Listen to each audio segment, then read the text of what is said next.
Well, President Biden is headed to Europe tomorrow, where he will meet with NATO leaders and participate in the European Union summit in Brussels.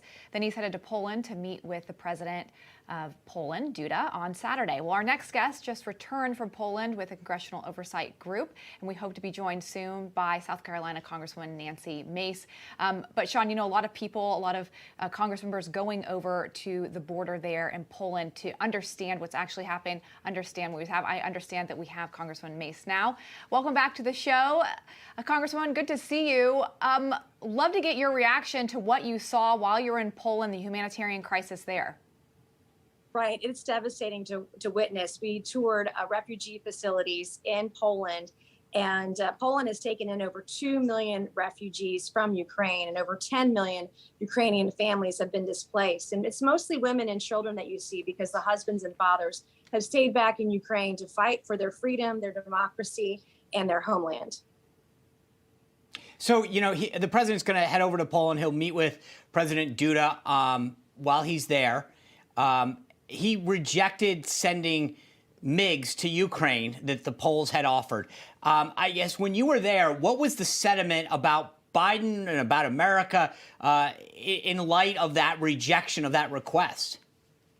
Well, I will tell you, there's a lot of, I think, courageousness that's happening over there in Poland, and people are grateful for the United States stepping up and assisting, because this is a huge task, the humanitarian crisis itself. When it comes to the Polish MiGs, I get and I appreciate where Poland is coming from, but of the 27 MiGs, only about half of them are actually operable.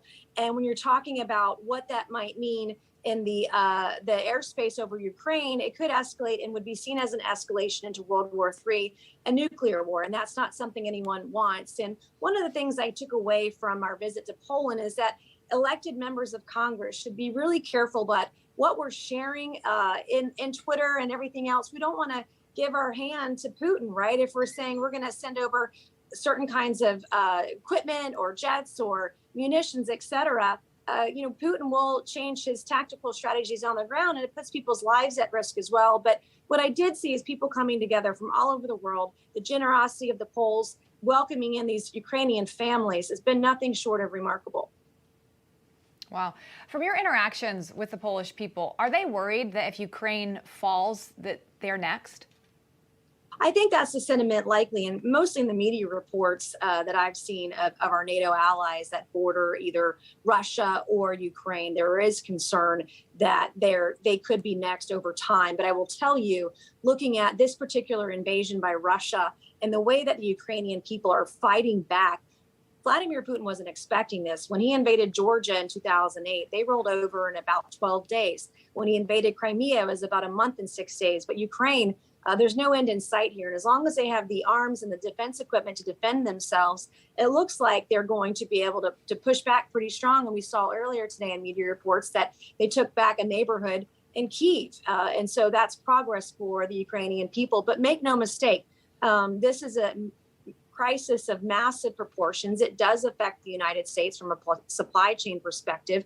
90% of the world's neon comes from Ukraine. There's lumber, there's wheat, there's barley, there are rare earth minerals, a number of products that we use to make things and import things. And so it'll exacerbate the supply chain issues, inflation, and it's equally going to be devastating around the world, potentially, in addition to the humanitarian crisis that we're seeing over there today.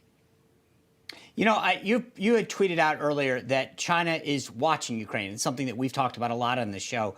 And I guess, you know, we've talked about this whole what this means for that relationship. Do you think that the situation in Ukraine will directly impact China's next move in regard to Taiwan? I mean, are they looking at this saying, hey, if you guys don't defend these guys, there's no reason we shouldn't just go ahead and take Taiwan?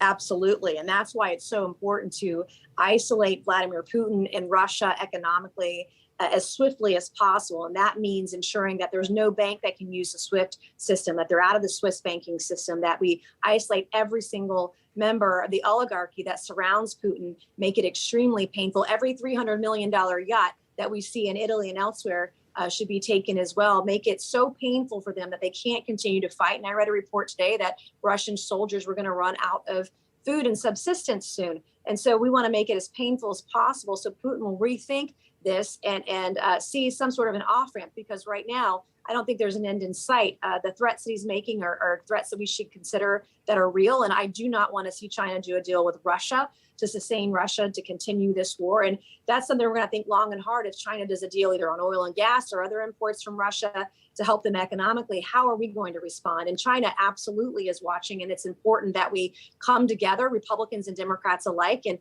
you saw that last week. It was Republicans and Democrats joining together in bipartisan arms to put pressure on President Biden to ban the imports of Russian oil and gas. And it worked. And we need to continue to put that pressure on President Biden to continue broader sanctions packages like President Zelensky has asked for. Congresswoman, when you were coming on, I was thinking to myself, and I don't mean to put you on the spot on this, but you broke a huge barrier. You were the first woman to attend the Citadel, and there's been a lot of discussion in the last week about this woman, Leah Thomas, who won this NCAA title, and a lot of debate whether that was acceptable or not or proper.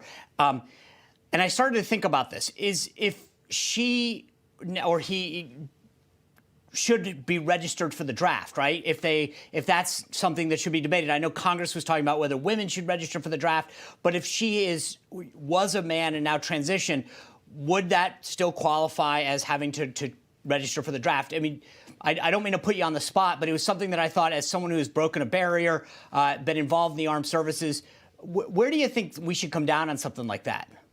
Well, I support the draft for every American, if we're even going to have a draft. There's some argument on whether we should have one or not, and I'm open to debate on that. But if we are going to have a draft, I don't want to communicate to my daughter that she's not good enough, right? I have most members of my family, men and women, who wear the uniform. And in fact, I have family that have been deployed because of the invasion in Russia.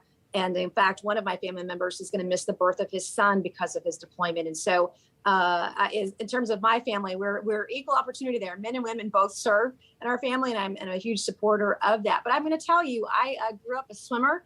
I was a AA swimmer growing up, and seeing the barriers that women have broken in sports and business and at the Citadel and elsewhere, women need to know that they can succeed, that they can achieve, and that some man isn't going to get in the way of that. And this is an important discussion for us to have in our communities, in our schools, in our culture, and around the country. Congresswoman Nancy Mace, I really appreciate it. Thank you. Thank you.